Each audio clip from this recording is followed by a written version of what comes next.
I've never known, with all the conflicts that have happened in the world, I've never known a time that has been as challenging or as desperate as this. Just starting with you, Nataliya, what are the realities of Ukraine? What are the realities of everyday life, the experiences, and in terms of how it's being communicated to the outside world?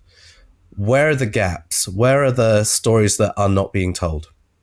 Well, first of all, thank you for having my voice present here and for an opportunity to try and describe to what extent the reality of every one of the 40 million Ukrainians has been disrupted in the days of 24th of February, when I personally woke up to the sounds of explosions in Kiev at 5 a.m.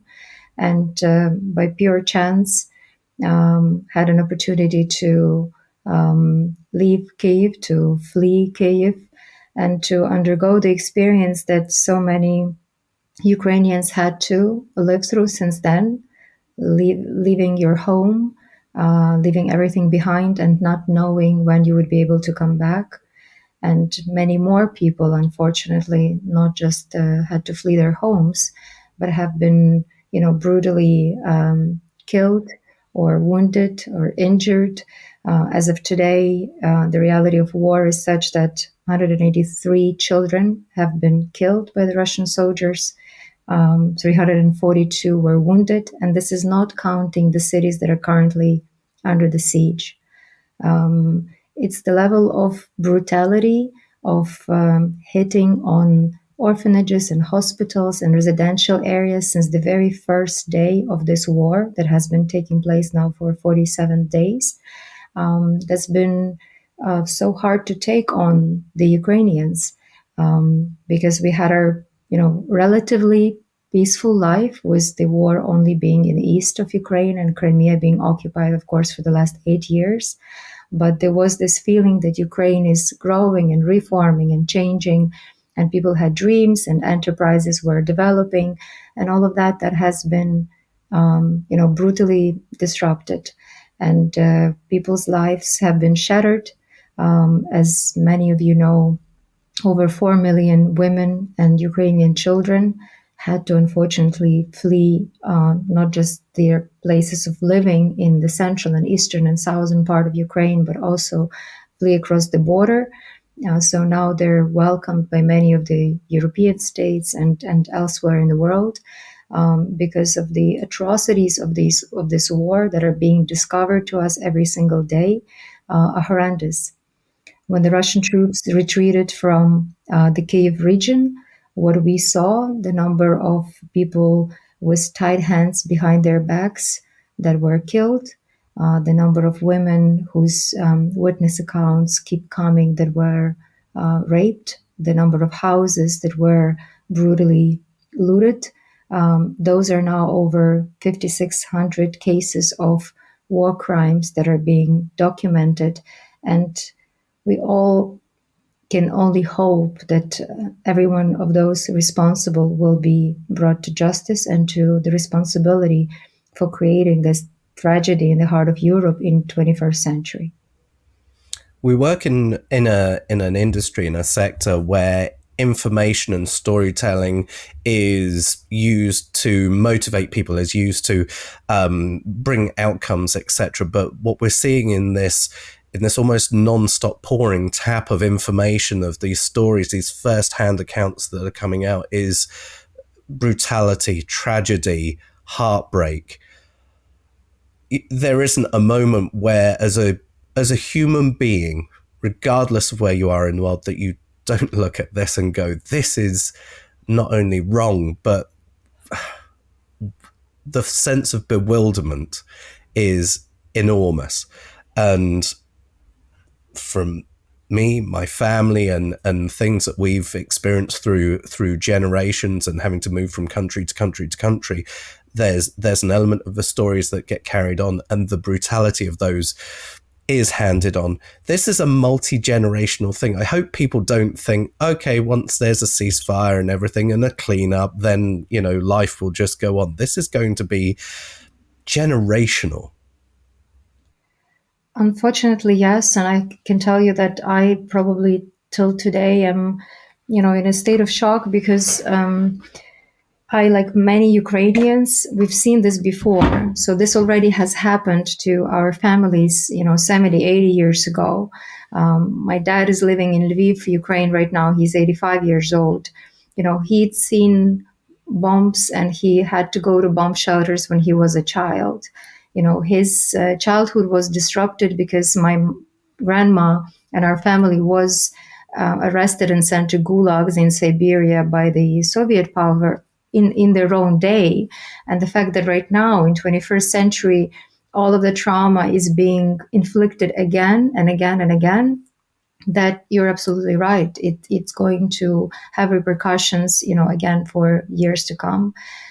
In terms of the stories that are coming out, I cannot express enough gratitude to all of the reporters and especially to photojournalists who are so brave and do bring the accounts of everything that's happening to the world media, because it's through the lenses of, like Eugene Maloletka in Mariupol, for example, that we were able to see, how life is happening in a city that's been under siege for over months, and without that, it would not be possible. And you're absolutely right. I think any sort of sane human person cannot comprehend the brutality of that.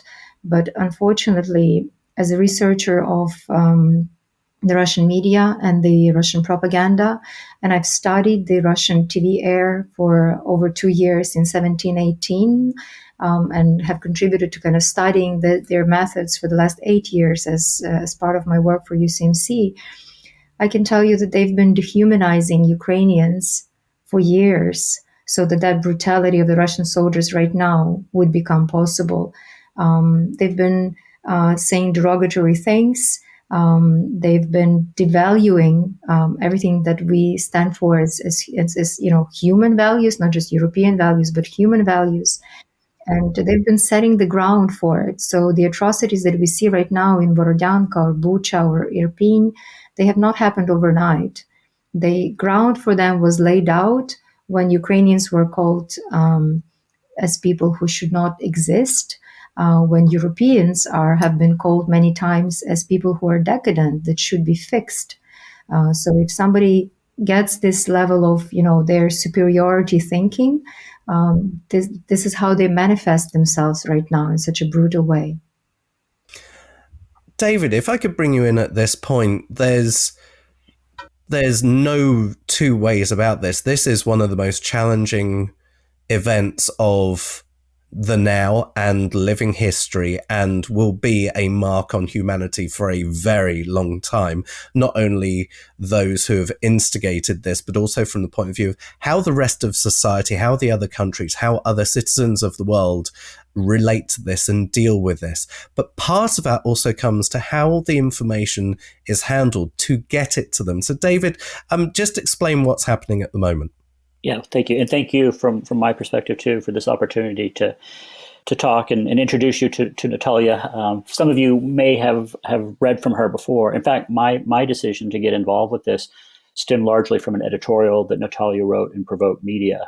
It really spoke very elegantly and poignantly to the shock of the situation, not just from the violence and the brutality of the warfare, but bringing it home as a fellow professional in an industry that I know as well. I've run agencies. I know what it's like to worry about your teams in times of crisis. So it really just struck home for me. And if you haven't had a chance to read that, I would suggest you take a look at it. I think it was from early March or late February in the very early days of the war. From that, and there are a few twists and turns, but I'll spare you that. From that, Nataliya and I agreed to start the Ukraine Communications Support Network. That was initially with the support of the PRCA and ECO. And thank you again for this opportunity to discuss a little bit about what our plans are. Another 6 international organizations have joined in support of that as well. And I think what this reflects is a real interest and commitment from people in the communication space to putting their skills, their talents, their creativity to work to help convey the urgency and the importance of helping the Ukrainian people. And in fact, literally hundreds of agencies, professionals, corporations have volunteered their time and energy to help make sure that these stories are told and told accurately.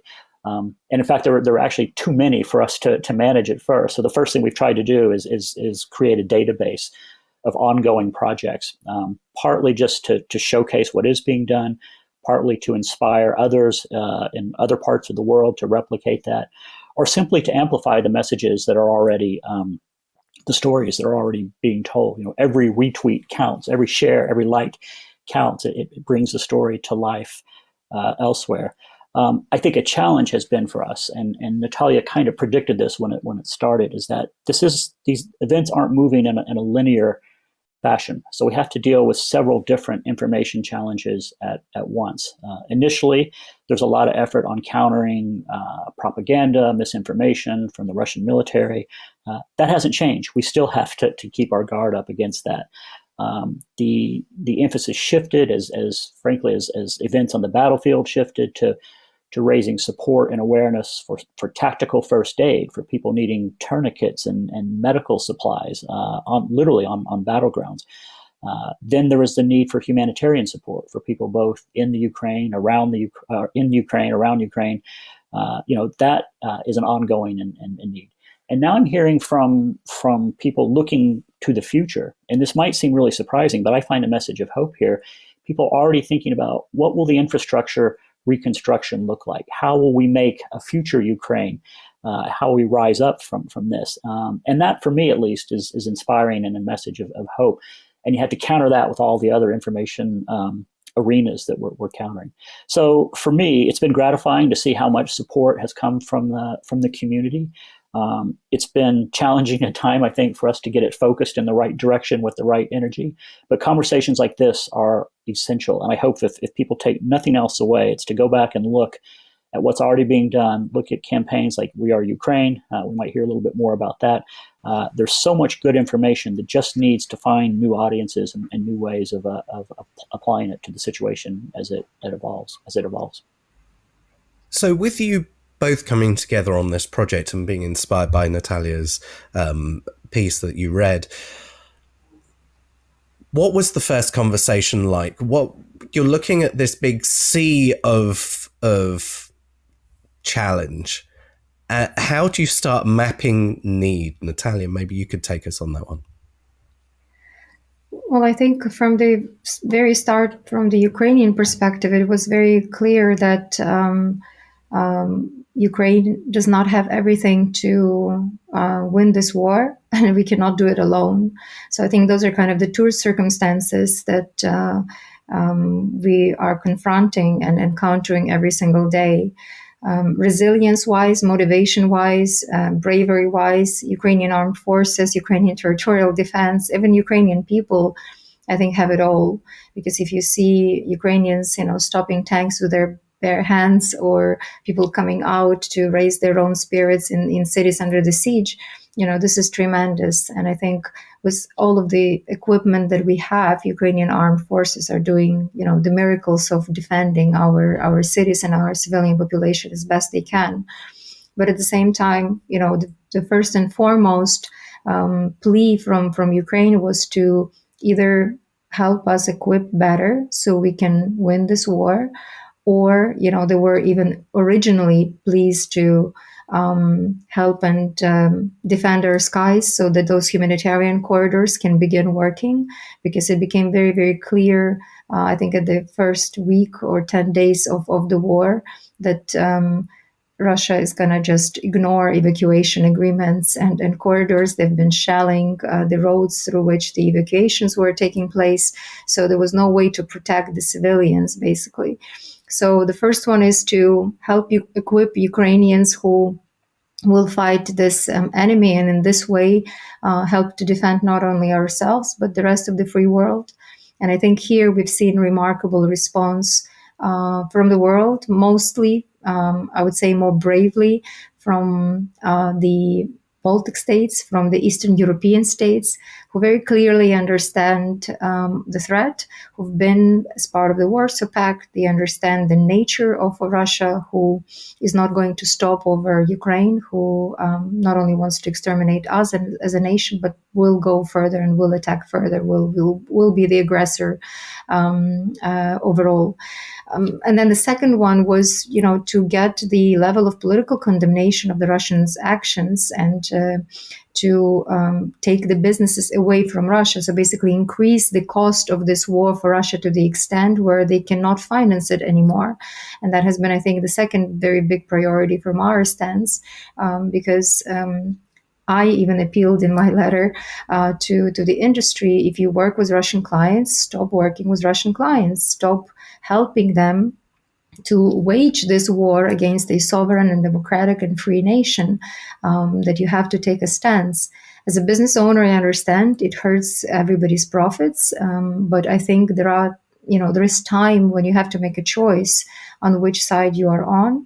And I've always felt that public relations and communications is sort of like a conscience of any organization, that we need to mind the long-term interest of any organization, any client, or our own enterprise. And I do honestly believe that right now in Ukraine, pretty much the future of humankind is being decided.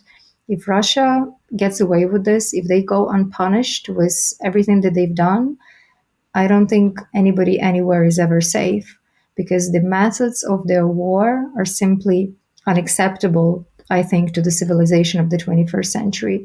So those were kind of key two priorities that we've focused our efforts on. Help and arm Ukraine, and then increase the war on Russia to the extent that's possible. And you've asked me also where the gaps are. I think, it would be an illusion to think that Ukraine, through the lenses of international media, is being properly understood everywhere. I think there are parts and regions in the world where, unfortunately, Russian narrative, sometimes spiced up by the Russian corruption of the local elites, sometimes spiced up by the long presence and their ability to influence these markets, they continue to be very convincing. And unfortunately, those are countries who vote neutrally, even on issues where they see atrocities, but they vote neutrally or abstain in the United Nations. And those are the ones where we need to still understand better how can we explain it, on their terms. How can we convey the importance of what is happening in Ukraine right now, and that basically the future of future generations, including theirs, is also at stake here.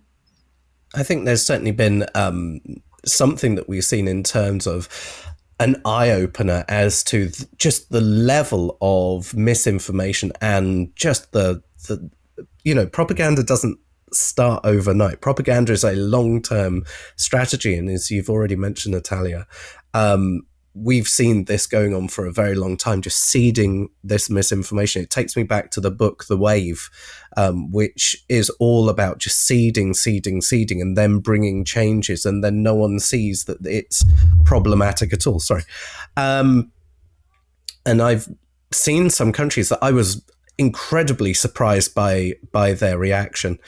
I just want to ask you, from the point of view of, I've seen a level of volunteerism within Ukraine and the stories being told of it that I haven't really seen anywhere else. And it's in ways that people may not expect. I was reading a story of a person, and I apologize that I don't know their name, but they were someone who worked in marketing and communications, and now volunteering in the mortuary to go and collect bodies and really do that essential work to help families try and get that information back together, try and bring closure to some families. This is the reality of what people are experiencing, and we get to see it through the great journalism that you've said, and we as professional communicators in the marketing profession, everyone coming together has that role to play. But for people, when they say, no, I'm going to stay behind, no, I'm going to make, do this for my country, for my people, for my fellow human beings. And you see someone who's like us in communication, marketing, PR, etc., who's collecting bodies. That's a reality.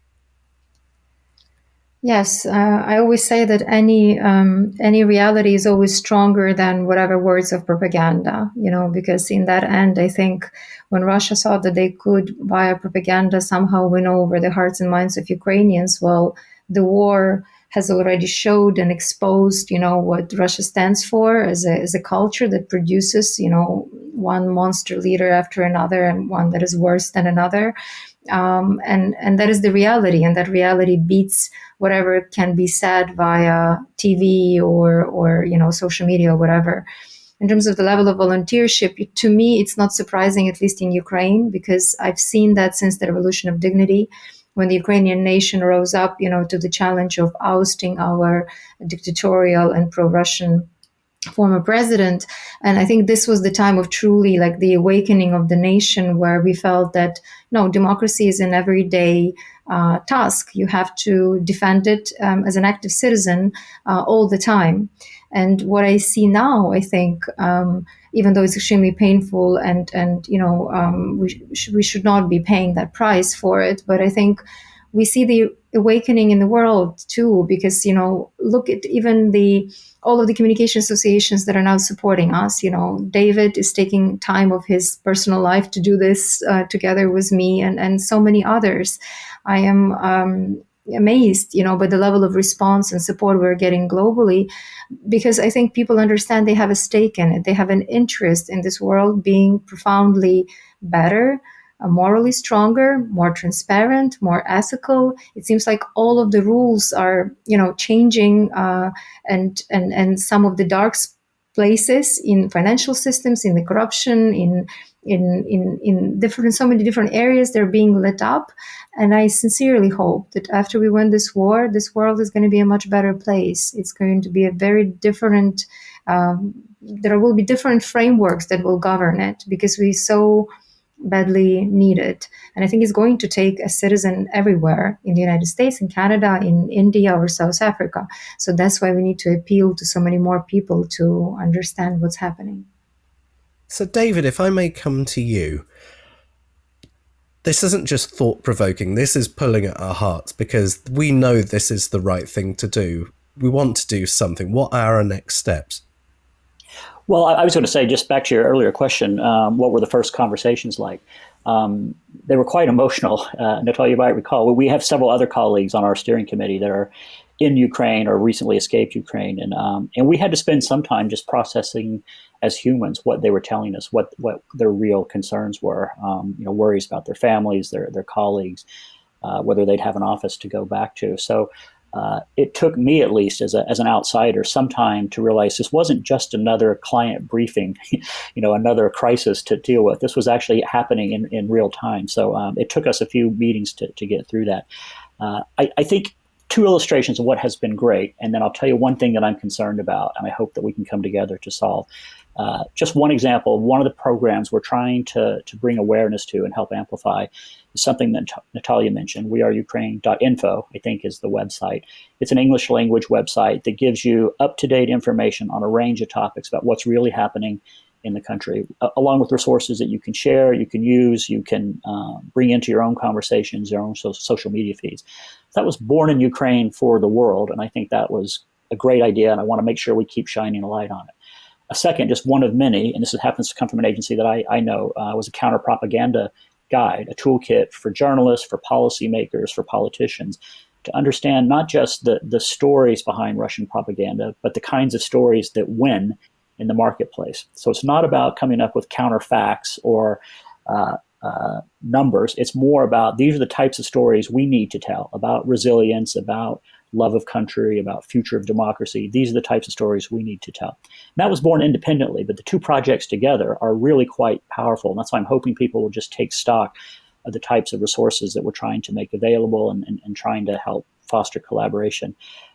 What I'm worried about, and we've seen this in other times of crisis, even if we haven't seen this exact crisis before, is just fatigue, especially the further away you get from Ukraine, from Poland or Romania or Bulgaria or the Baltic states, the easier it is to feel somewhat fatigued about bad news that you don't feel you can do anything about. And I think that's something we really need to start thinking about, and making sure that we keep attention focused where it needs to be focused.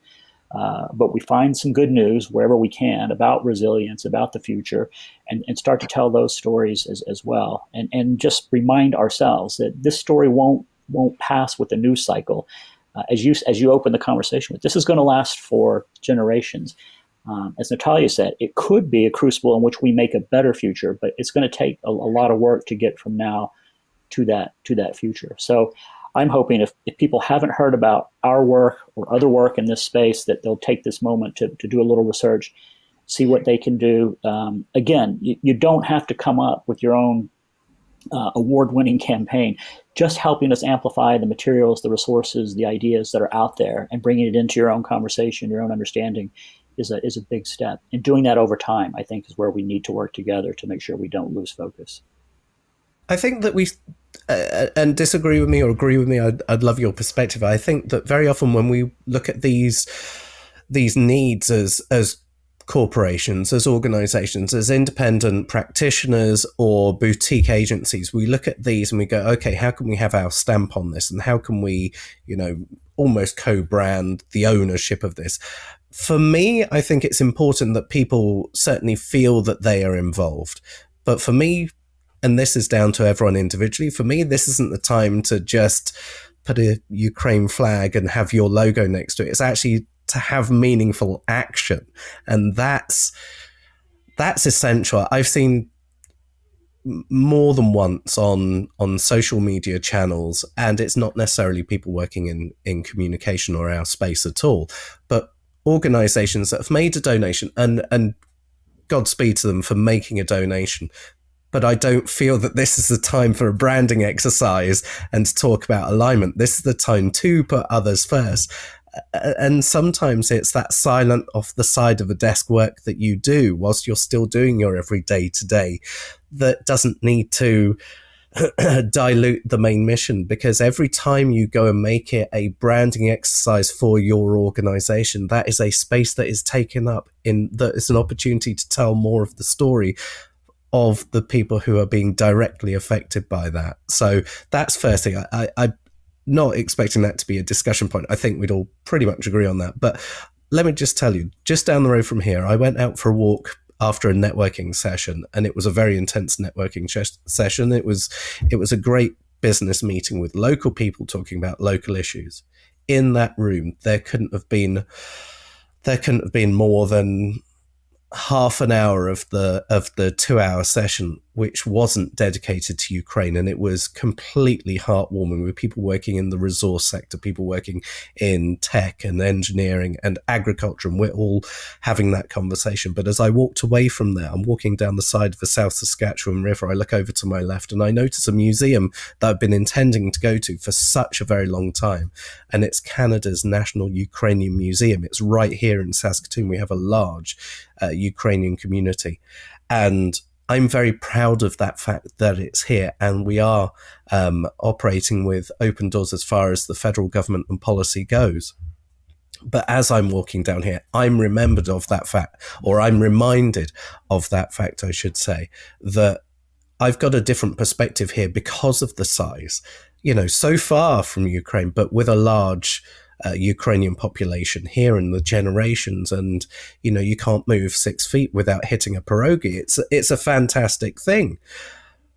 But for those places, as you were saying, in territories, if people who are listening to this or watching this, as it's available as a video as well, and they're maybe in Texas or in Ohio or anywhere else in the world, Southeast Asia feels to be very distant from what's happening. When we look at this as human beings, Nataliya, if I could bring this to you, when we look at this as human beings, that moment of this is everyday normal life and everything's happening. I saw photos of an agency just today, which was, this is our office before, this is our office afterwards, and they were doing a walkthrough.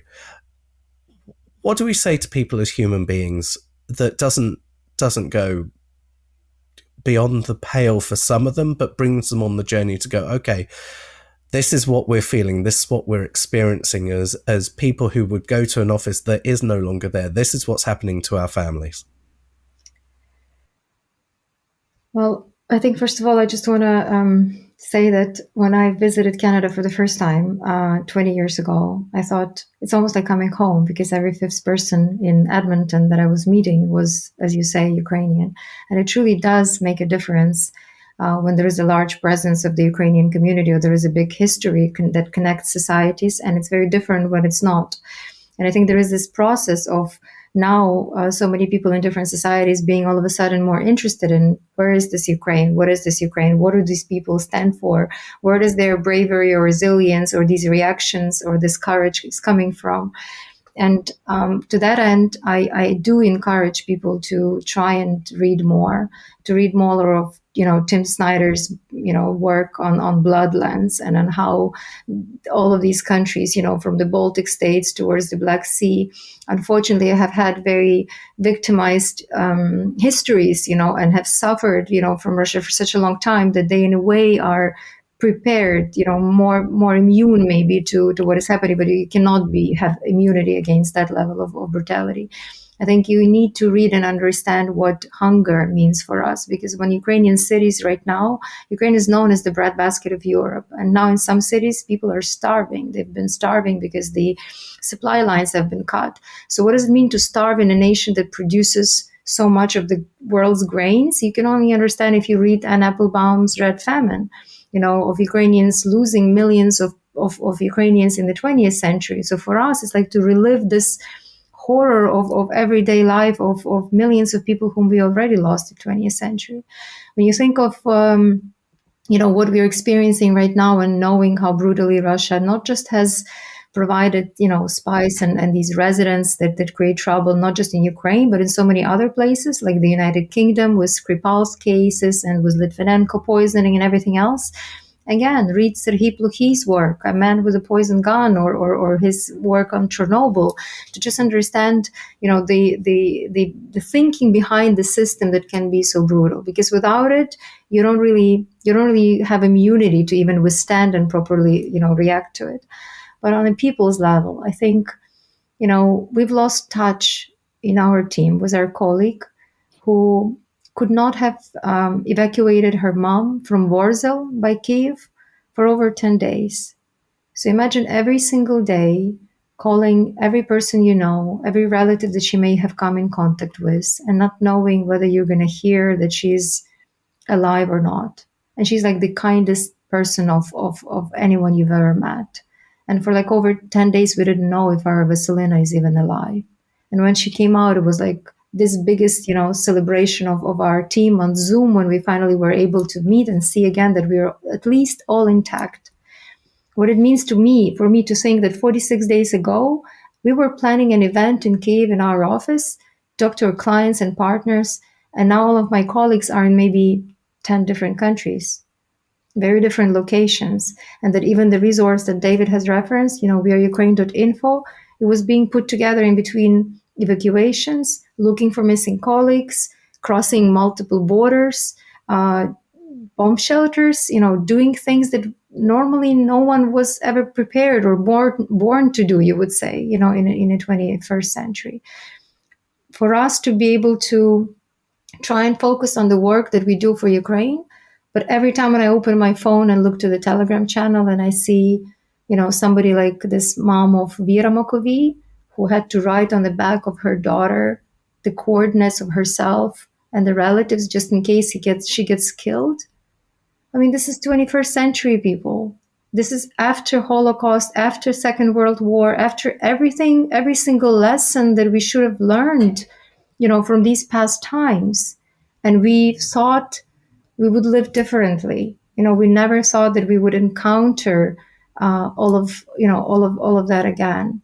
So I think on a level of not wanting to ever experience this horror that unfortunately right now has fallen, exactly on us and on Ukrainians. But at the same time, we don't want that to happen to anybody else. We would love for that to end there. But we just need, Russia to back off and carry the justice, carry the responsibility for what they've done. Because if there is one lesson that we as Ukrainians can learn from all of this, is that if evil is not punished, it will repeat itself. And that's exactly what we collectively as the world, now are witnessing. So this time we do need to make sure that all of those cases are brought to justice, and it's not just Putin, it's not just his leadership, it's not just academics that were saying sanctions don't work, it's not just the media who were seeding all that hatred. Every single Russian who has contributed to that policy after Crimea was annexed, after after war in the eastern part of Ukraine started, and after all of this, so many other atrocities that they've done in other countries, that evil has to be punished, and only then we can maybe see the road to the future. So on that level, I think we plea, let it end with us. But we need to win, because otherwise it's just a horror that will have no end. We're coming to the close of the time that we've got today, and I've just got like an overwhelming sense of everything in me at the moment. I'm feeling this. What I'd like to do before we leave today is just to ask each of you for your final thoughts of where we are now and what people can do to get people motivated. You've given some fantastic resources, Nataliya, on where people can really read up and get involved in this. But David, we'll start with you and then finish with Nataliya. I think that feels right. David, next steps. How can people get involved? Where are the resources that you've already mentioned? I'd like you to just repeat them again, and those next steps for us as people.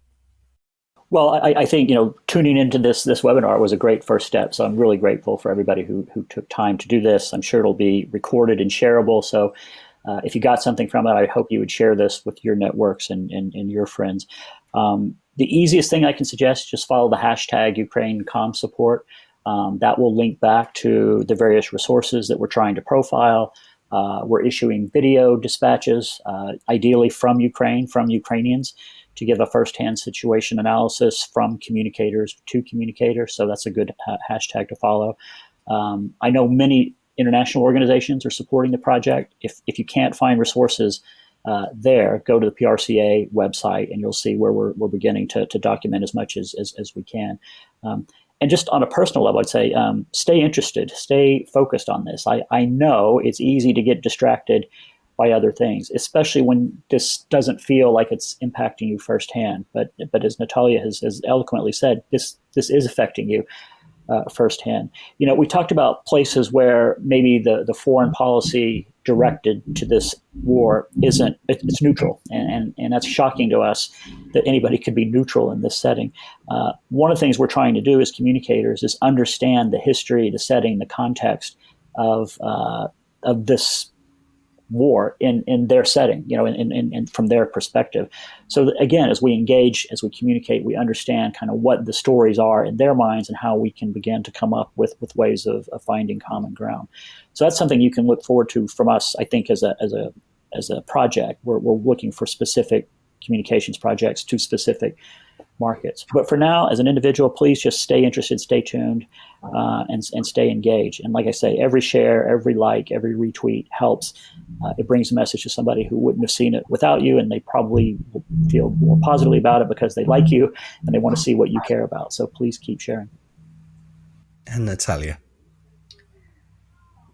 Likewise, I think that every action matters right now, that everyone is sort of an ambassador and an activist for truth, and for ending the suffering of the Ukrainian people. And hopefully, as I said, it will end with us. I think everyone should feel empowered. When I say to the employees of multinational corporations that for some reason still operate in Russia, you also have a voice. You have a chance to write to the management of your companies. You have a chance to bring their level of ethics and also strategic thinking to a higher level. I think the founders of the companies will be grateful to those employees or those analysts who are advising them right now to exit and divest the market that is creating such atrocities in a sovereign neighboring nation. I think it's extremely important to, in this whole continuation, because we don't know how long it's going to continue, not to get distracted in the fog of war, but to understand that until those atrocities are happening and beyond that, Russian media are not Russian media. They're just the extensions of the state and the propaganda, and anyone who is still quoting them or trying to figure out what the other side said, well, should be first looking into the actions of that side. And those actions speak louder than words. Those bombs that are falling on the heads of the Ukrainian women and children and the elderly, they speak for themselves. So always do that values check before you believe anything or before you share anything. Be very careful with the kind of information you share. Triple check on the source, and never be someone who continues to share disinformation, because that is really killing these days. And yes, follow Ukraine Communication Support Network and these projects. They have a variety of breadths, so those who feel more comfortable being activists in isolating Russia, there is an opportunity to do that. Those who want to take part in creative, various asymmetric campaigns like Ukraine Street, whereas we're asking the consulates and not the consulates, but municipalities of different cities to rename the streets on which Russian embassies and Russian consulates are located into Ukraine streets. It's a point of asymmetry, because RIA Novosti piece of the Russian Federation has stated it very clearly. They're going after extermination of the nation, of the identity, of the culture, of everything. And the only way to remind that we exist, that we choose to be, is to make sure that we are present everywhere else. So there are different things you can join, but please do something. Take it as your contribution to the safety and the lasting peace of Europe and the world, because right now it's being decided in Ukraine. Thank you very much for this opportunity. It means a lot, and we will remember all of our friends in need, especially in a time like this.